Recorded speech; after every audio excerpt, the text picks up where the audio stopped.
In the noisy streets of Cebu, where jeepneys honked and vendors called out for customers, a 12-year-old girl named Maria Dela Cruz stood on a cracked sidewalk with a cheap guitar that had only 5 working strings. Her voice, though soft and uncertain, carried the kind of emotion that made strangers pause for a moment before rushing back into their busy lives. She sang old Filipino love songs and gospel tunes, hoping someone would drop a few coins into her small paper cup. Her mother sat nearby, selling handmade bracelets woven from colorful thread, and her little brother Paulo drew shapes in the dirt with a stick. Life was hard, but they had each other, and for Maria, singing was the only way to forget how empty her stomach sometimes felt. Every night, when the streets grew quiet and the lights dimmed, Maria would climb to the small rooftop of their one-room apartment and look up at the stars. She would whisper her dreams to the sky, imagining herself singing on a real stage with lights so bright she could barely see the crowd. Her mother always told her, "Never stop singing, Anak. Your voice is a gift." Maria believed her, even when other kids laughed at her ragged clothes or her impossible dreams. One afternoon, a foreign tourist stopped and listened while she sang, "You Raise Me Up." He filmed her with his phone, smiling as she poured her heart into every word. Maria didn't know that this short video would change her life. A week later, that video appeared on social media with the title, "Poor Filipino Street Girl with the Voice of an Angel." It went viral overnight, reaching millions of people around the world. One morning, her mother showed her a message on her old phone from a producer in Los Angeles. "Maria, we saw your video. We'd love for you to audition for America's Got Talent." Maria stared at the message in disbelief. She had seen AGT clips on YouTube, dreaming of singing before judges like Simon Cowell and Heidi Klum. But she never imagined being invited there herself. They sold their few belongings, her mother's bracelets, their old TV, even the little guitar, to afford the plane tickets. With help from kind strangers who donated after seeing the viral video, Maria and her mother boarded a plane for the first time in their lives. As she looked out the window, tears welled in her eyes. She whispered a prayer, clutching the bracelet her mother had made for luck. The day of the audition was overwhelming. The AGT studio was huge, full of bright lights, cameras, and people rushing everywhere. Contestants stood in line wearing beautiful dresses and sparkling shoes. Maria wore a simple white dress that her mother had stitched by hand. She felt out of place among the confident performers practicing high notes and dance routines. Her heart pounded as she stepped onto the stage, facing the massive crowd and the panel of judges. Simon Cowell leaned forward and asked, "What's your name?" Maria's voice trembled as she answered, "My name is Maria, and I'm from the Philippines." The audience cheered softly. "What are you going to sing for us today?" Simon asked again. "A song for my family," she said, clutching her guitar. The music started, and her first notes were shaky. A few people in the audience murmured, unsure if she would make it. Simon frowned slightly and raised his hand as if to stop the performance. For a moment, Maria froze, feeling her dream crumble. Then she saw her mother in the crowd, smiling with tears in her eyes.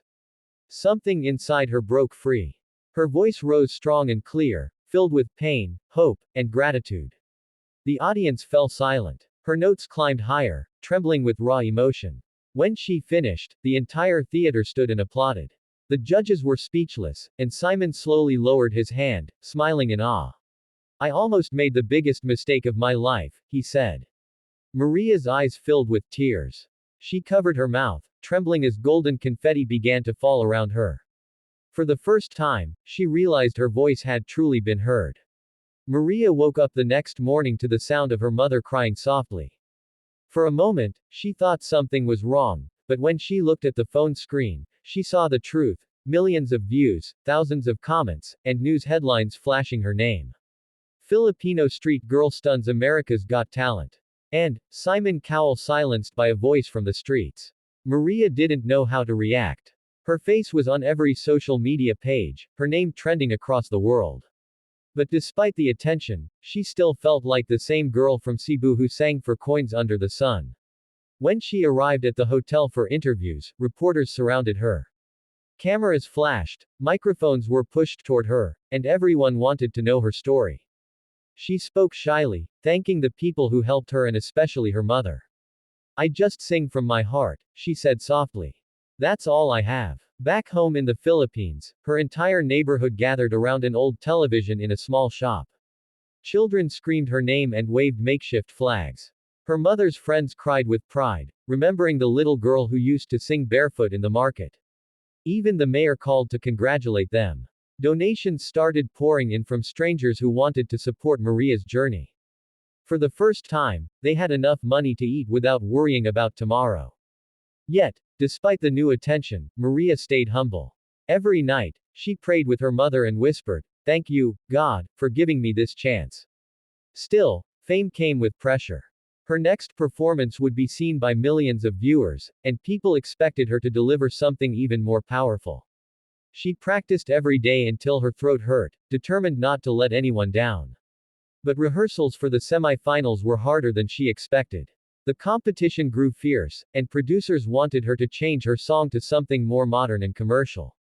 Maria wanted to sing something simple and emotional, something that spoke to her heart.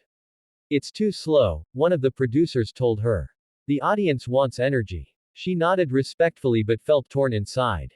This wasn't why she came. She didn't want to be just another performer, she wanted to tell her story. Her mother tried to comfort her, but she was growing weaker from exhaustion. The long days, cold weather, and constant travel had taken their toll. One night, Maria found her mother coughing in their hotel room.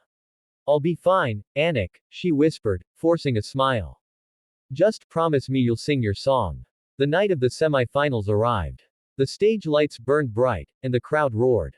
Backstage, Maria's hands shook as she held her mother's handmade bracelet. The other contestants laughed and joked, but she stood silently, praying.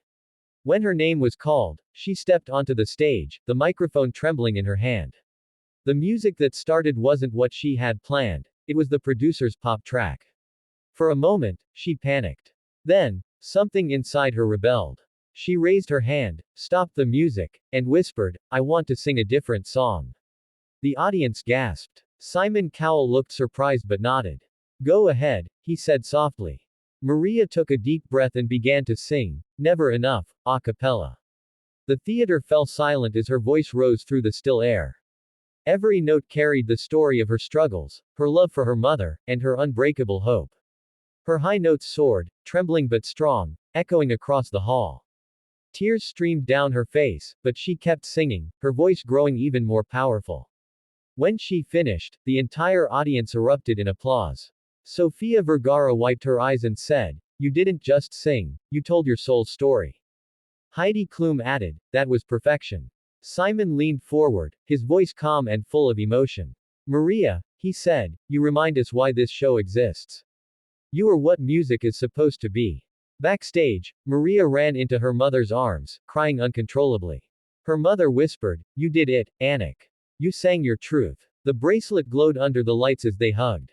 That night, the judges' results came in. Maria had advanced to the grand finals. The crowd cheered, and for the first time, she felt like the world had truly seen her heart. The grand finale of America's Got Talent arrived faster than Maria could believe. Just a few months ago, she was singing on the streets of Cebu for coins, and now she stood backstage at one of the biggest stages in the world. The audience filled the massive hall, lights glimmered like stars, and her heart pounded as she looked at the crowd through the curtains. The other finalists were confident, chatting with makeup artists and laughing. Maria sat quietly, holding her old guitar and the bracelet her mother had made. Her mom's health was still fragile, but she had promised to stay strong for this one night. "No matter what happens, you've already won," her mother whispered, squeezing her hand. Maria nodded, but deep inside, she wanted to give her best performance not for herself, but for every child who had ever been told their dream was too big.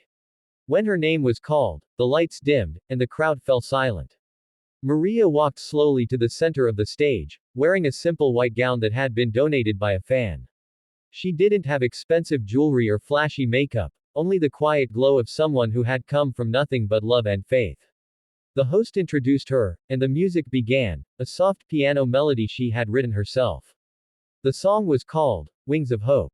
The first line floated through the room like a prayer, "I was born in the shadows, but I learned how to fly." As she sang, a video appeared behind her showing her childhood, the streets of Cebu, her mother selling bracelets, the little home they once lived in. The audience watched, spellbound. Her voice carried the raw pain of hunger, the beauty of faith, and the strength of every struggle she had faced. The judges sat frozen, completely moved. As the song reached its chorus, Maria lifted her arms, her voice soaring higher than ever before. The theater filled with the sound of her heart, pure and unfiltered. People in the crowd began to cry. When the final note faded, the silence was deafening, then came an explosion of applause and cheers that shook the room. Simon Cowell stood up before anyone else, clapping with a smile that was almost proud. Maria, he said when it was his turn to speak, I've been doing this show for years, but I've never seen anything like that. You didn't just sing a song, you shared your soul. That was magic. Sofia Vergara called her a miracle child, Heidi said she was born for greatness, and Howie Mandel told her, the world will remember your name. As Maria stood there crying, confetti began to fall from the ceiling like snow. The moment came when the host stepped forward, holding the golden envelope. America has voted, he said dramatically. The audience went silent. Maria closed her eyes and held her mother's hand tightly. The winner of America's Got Talent 2025 is Maria de la Cruz. The crowd erupted. She fell to her knees, covering her face in disbelief. Her mother ran onto the stage, hugging her as fireworks burst behind them. It was more than victory, it was redemption, a dream come true for a girl who once sang for survival. Months later, the stage lights had faded, but Maria's purpose had only grown brighter. She returned to Cebu with her trophy and the money she had won, determined to use it for good. The first thing she did was rebuild her old neighborhood school, giving it a music room filled with instruments. She named it the Hope Center. Children from all around came to learn and sing, and Maria taught them herself. Her mother, now healthier, helped organize free meals for the students. Reporters visited often, wanting to film her success story, but Maria always said, this isn't about me, it's about us. She used her fame to start a charity that helped street kids across the Philippines. One evening, as the sun set over Cebu, Maria sat on the same sidewalk where she once sang for coins. Around her stood dozens of smiling children holding small guitars and microphones. Today, you sing, she said softly. The world needs to hear your voices too. As they began to sing together, her song, Wings of Hope, echoed through the streets. The camera zoomed out slowly, from the little girl who once had nothing to a young woman who had given everything back. Maria smiled up at the sky and whispered, thank you for letting me be heard. The lights of the city twinkled around her, and her voice faded into the night like a promise that dreams, no matter how impossible, can truly come true.